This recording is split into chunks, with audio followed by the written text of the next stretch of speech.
Hey everybody, this is that German guy Josh Runquist, and I'm here with Robin from the Ocean, who just put on one hell of a show here at the Cabooze in Minneapolis, Minnesota for Summer Slaughter. How's it going tonight?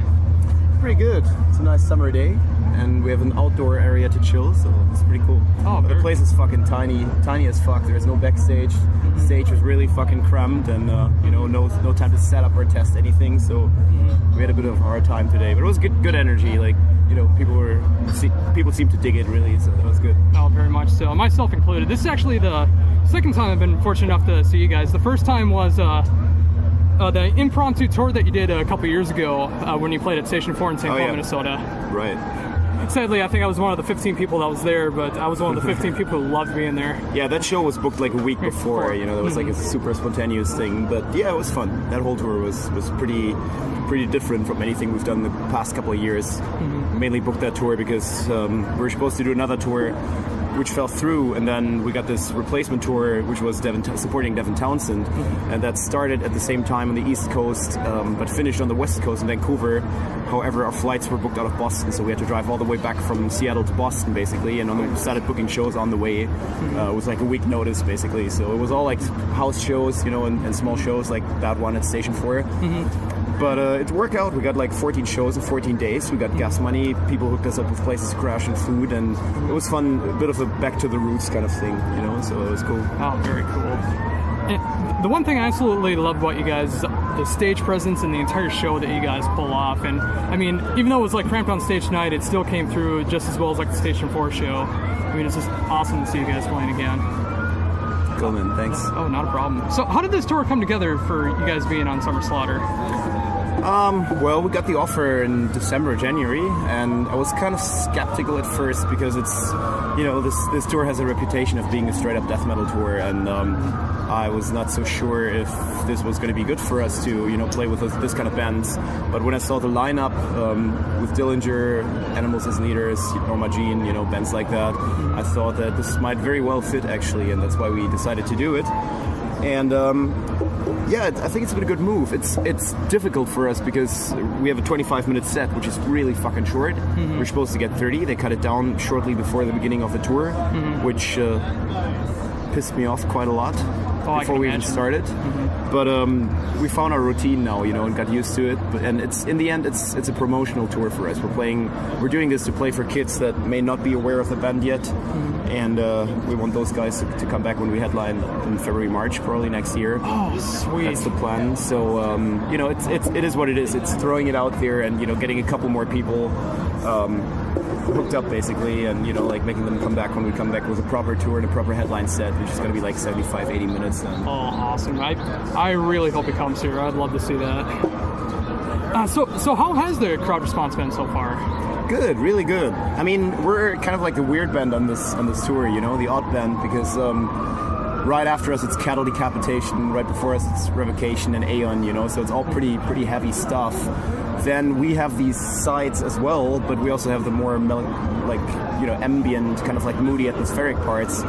And the set we played today was not really representative of what we've been doing for most of the tour. We decided to start with a really heavy old song, City in the Sea, to win over all those metalcore kiddies, that come out to throw their fucking windmills, and then mellow it out towards the end, finishing with stuff off Pelagial and the more like ambient tracks like Let Them Believe, which is usually the last track that we play. Right. So a lot of times people get really excited at the beginning, because it's heavy and full of energy, the show, and then when we start playing the 9.5 minutes like ambient tracks, everyone starts thinking like, what the fuck, but in a cool way. Like, I think people are really listening, and it seems like most people appreciate that there's a band that's kind of like sticking out from the mold, and doing something different, and feedback has been great. We sold shit tons of merch, so I think it's there you go. I think it's been a very good tour, and like people really seem to dig it. I'm glad to hear that too. I mean, you guys are one of my favorite bands that's on the bill.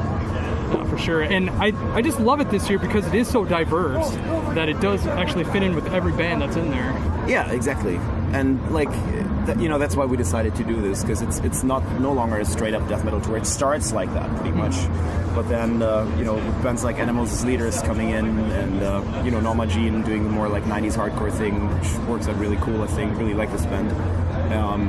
The diversity is there, and that's why we decided to do it, and I think that's you know, the kids that are here are reflecting this diversity too, to some degree. There is the trendy scene kids, you know, wearing the fucking neon pink shirts, and then there's you know, the old school death metal kids that come to see bands like Eon and, you know, like old traditional Swedish death metal, and then there's like kids that are into Animals as Leaders, which I can't really say what kind of kids that is yet. Very nice. But yeah, it's very diverse, and that's what keeps it interesting, you know, for us too. Because we don't like playing to this super homogenic crowd, you know, where everybody looks the same and listens to the same shit. So it makes it more interesting. And that matches the music too, because you guys don't just play one style. I mean, it's so varied, and it's like a good wave of dynamics, which is why I love you guys so much. So, in speaking of that, how's the reception been for the new album so far? Absolutely great. Better than I expected. Everybody seems to love it. We've had even like some interest from magazines like Spin and Pitchfork who premiered the record, which I didn't really expect. But you know, it seems to be kind of like making waves outside of the mere like metal community, which is great. And yeah, reviews have been very positive, and like I think this is the album that kind of reconciles our old fans that were into stuff like Precambrian with our new fans that got into us with heliocentric and anthropocentric, because there's definitely this Precambrian vibe on the record, but at the same time it's Nuik's vocals, you know, and the clean singing that, you know, is like coming in along with the heavy like scream vocals. And yeah, it seems like that. A lot of people, when we released Heliocentric in 2010, a lot of people had a problem with that because all of a sudden there were some clean vocals and some like songs entirely based on vocals and piano, and people were saying, oh, this is not metal anymore. And at that time I was like, well, fuck off, we were never a metal band in the first place, you know. We've always been open towards all different kinds of stylistic realms. And then with Anthropocentric, I think most people realize that we're not turning into, you know, a pop band now.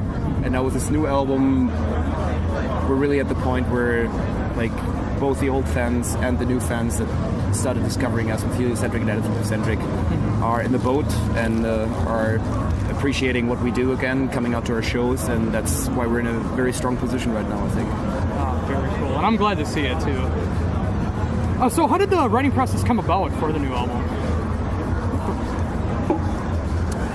Well, I've had the idea to make an album that is basically a journey from the surface to the bottom of the sea for a long time, since pretty much 2008, more or less. And I haven't really started doing that for many years because I didn't really know how to approach it. I wanted to make an album that's like a stepless progression from the surface to the bottom of the sea, where the music actually makes it obvious, you know, not some detached concept, you know, where you have to read books to understand it, but I wanted the listener to be able to feel that the music is starting with like lightweight, kind of like surface-ish music, and to progress towards the depths of the hadopelagic zone, where you have 1,000-fold increased pressure and just, you know, it's pitch black basically and no life anymore. And I wanted to kind of like visualize or audialize that with the music, and I didn't know how to do that for a while. That's why I've been chickening out for a long time, you know, and focusing on other stuff. But then in the summer of 2011, that's when I started writing for this album, and I finally had like the right, you know, the right approach, found the right approach to it, I think. And then it went down pretty quickly. I mean, I knew it was going to be different from all of the previous albums because I really wanted to write this as one piece of music. That's what the concept required, basically, in order to make it coherent, in order to make it, you know, that stepless progression that I wanted it to be. So it was really different from writing all of our previous albums, which was mainly like a medley of random songs, you know, like heliocentric and anthropocentric were concept albums as well, but it was isolated songs that were being written like one by one basically, and then we started thinking which order to put them, how to tie them together, and what tied the whole thing together was mainly the lyrics. Now with this new album with Pelagial, it's different. It was really written as one piece of music, and that's what I was afraid of, but in the end it came out pretty easy and pretty quick, I think, and the whole writing process didn't really take much more than like about 3 weeks, I would say. Oh wow. Yeah, I don't know. I have a weird relation towards writing music. Like, I can't write for most of the year, but then once I start, I'm fairly productive. There's a lot coming out in a very short time, actually. But I have to be in the right place, in the right mood, with the right mindset and the right ideas. I can't write at home. I can't write on tour. I can't write with people around me. You know, I really have to be in my place with wide open horizon, and that's when inspiration strikes, and then it all goes fairly easily from there. Oh, very cool. And you touched on it perfectly. For the new album, it's just I love the giant crescendo of the entire album, where it just starts off light and then just gets so heavy at the end. It just feels like so natural and so cool. Yeah, thanks. That's what I had in mind, really, and I think pretty much achieved that pretty well. It's becomes obvious, you know. You don't have to know anything about the pelagic depth zones that in order to understand this album. I think you feel that it's going down, it's going lower, you know, it's getting slower, tuning is going lower, the music is getting slower, the kind of like feeling is getting darker, and you know, and I think it becomes obvious fairly quickly. That was my goal in the beginning. Very cool.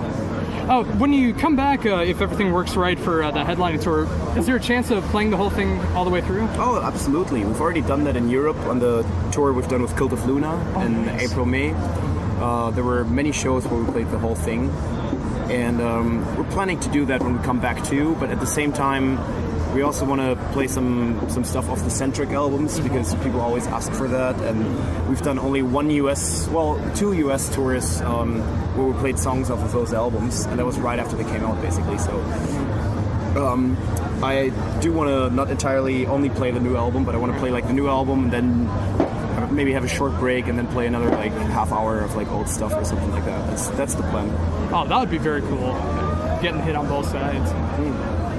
Also, with that said, who would you like to bring out on that tour, considering that would be a headlining tour, like if you had the option? Well, we've been discussing options and nothing's been decided yet, but I would really like to go out with Intronaut. They're good friends of ours. We've toured Europe twice with them. They're an amazing band that is at the top of their game, I think, and that would be a perfect musical fit. Other bands we've been thinking about were Scale the Summit. It's a great band too. Very much so. Well, there were a couple of ideas being tossed around, but nothing's really been, you know, made definite yet. I would like to bring out one band that's going more towards the kind of like post-rocky kind of like element, and not like a straight up like metal band. But there's like a lot of different options and ideas. So yeah, I can't really say anything definite about that yet. Oh, sure, of course, yeah.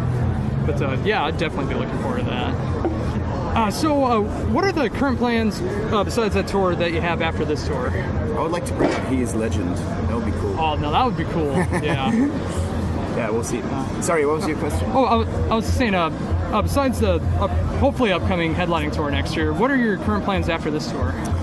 After Summer Slaughter, which concludes in Seattle or Portland on the 20th of August, we're doing a one-off headliner in Vancouver. Then we're flying to Mexico to do a one-off headliner show in Mexico City. Then we're going to the Pacific Ocean for 4 days to hang out in hammocks and get stupid. And do nothing else but relax from this tour, because it's been pretty rough, you know, long drives and few sleep, and you have to be there early all the time. So we're really looking forward to just chilling out in the fucking ocean and, you know, doing nothing but eating good food and smoking joints. And then we're flying from Mexico City to Taiwan, doing Taiwan, then Hong Kong, then 2 weeks in China. Oh wow! Until mid-September, and then we're flying from Beijing to Irkutsk in Siberia, and then taking the Trans-Siberian Railway back west towards Moscow and St. Petersburg for about 2 weeks, playing shows along the way. There's about 2 weeks of shows in Russia. And the last show is in St. Petersburg on October 1st. Then we're flying to Europe. We have 4 festivals until October 6th. Then headlining Euroblast Festival in Germany on the 12th. And then we're headlining all of Europe from October 28th until December 1st, pretty much. So we're going to be out until December 1st. And after that, plans are still kind of like in the air. I guess we're going to take a break then until the end of the year, and then start touring again in February. Very cool. So it's a very busy year. Yeah, it's you know, it's touring year now. Last year was recording year. We didn't do much last year. This year we're on the road for most of the year, basically. Euroblast is a really eclectic sort of show. There's a lot of tech death that goes on. Is there any anticipation that you guys have for it? Any thoughts about what's going to be like to play that show? To be honest, I'm not really so much a part of that scene. Like, most of the bands that play there, I don't even know them. This whole new genre of music, which has been created and called gent, Yep. It's really nothing that attracts me so much, I have to say. I mean, there's a couple of bands that are outstanding, I think, like Textures. I love Textures. Good friends of ours, an amazing band. There's a lot of random generic copycats, and I'm gonna check out like most of the bands playing there for sure, but I'm not really so anchored in that scene, I have to say. So of course, like, you know, we're co-headlining with Meshuggah and Textures, so that's a pretty awesome lineup. And like, very much you know, like, I'm definitely gonna watch Meshuggah, who have been a huge influence for me ever at Textures, and most of the other bands I don't really know yet. So we'll see. But it's a great festival. It's they're very forward-thinking guys, you know, that do it for the love of it, and that bring out like smaller bands, you know, for the sake of supporting the scene. I have a lot of respect for that. They're really good people, and I'm happy that we're part of this lineup this year, which is awesome. Oh, very much so. So just to wrap things up, I know you just got to chill out and relax until you get to the next show. I think it's in Colorado. Yeah, actually, we're doing a house show in Omaha tomorrow. Oh, nice. So, yeah, we're playing a show on the way. We've filled every single day off on this tour with a show, basically. Very cool. Because we thought, like, once we're here, we, you know, might as well just get the most out of it. Why not? So tomorrow we're doing a house show in Omaha, which we've already done in 2011 on the same tour when we played Station 4. I think it was just the day before, actually. Yep. And that was awesome. It was like a packed basement. There were like 40 kids in there, but, you know, the place was full. And tomorrow we already have like, they did pre-sales, and they have like 80 kids showing up. So it's going to be people on the stairway, and like, it's going to be fun. Yeah. Now that makes me, if the tour doesn't happen in February where you have already a date, I want to make a house show right now where I live in the basement and try to make a show happen there. Right on. Get in touch. I mean, like, obviously That'd be so cool. You know, we're trying to book like proper shows first of all, and we need to have some kind of, you know, some kind of cash in order to pay for our gas and our flights and our fucking working visas. Because if you're touring the US as a European band, you pay $4,000 just to be able to be here with guitars and your luggage. Yep. And so it's not that easy. But, you know, then when we have a day off and when it's on the way, we try to play shows, and that's why we're doing this Omaha thing, you know. Yeah. And they're good kids. They're giving us food and a place to crash and cash. Very And so it's totally worth it, and it's always like heaps of fun, because that's where we come from, you know. We're coming from the hardcore scene, although our music doesn't sound like it, but we've grown up playing like squat shows and, you know, house shows, and we've done it for many years. So it's a good change from the big routine of Summer Slaughter shows, most of which are a lot bigger than this one here tonight. Oh yeah. It's a good change to, you know, play some small ass like basement show with just a lot of sweat, blood, and fucking tears. I can just imagine that being such an intense show, and I want in on that so bad. All right, but yeah, just to wrap things up, is there anything else that you'd like to bring up that I've not brought up yet? I think you've pretty much covered it all. Cool. Cheers. Once again, it's been a complete honor, and I'm glad to see you guys for the second time, and hopefully when the next tour comes around, it'll be for the third time. So, Fuck yeah, for sure. Yeah. Cool. Love the new album. It's absolutely in my top 10 of 2013 so far, and it's just getting higher and higher every time I listen to it. Awesome. Cool, I'm glad to hear that, man. Thanks. Oh, not a problem. And have a great rest of the tour and all the tours that are coming up for you. Yeah, right on. Thank you very much for your time. Oh, will do. Cheers. All right. Once again, this has been Robin from the Ocean, and this is that German guy, Josh Runquist. Thank you.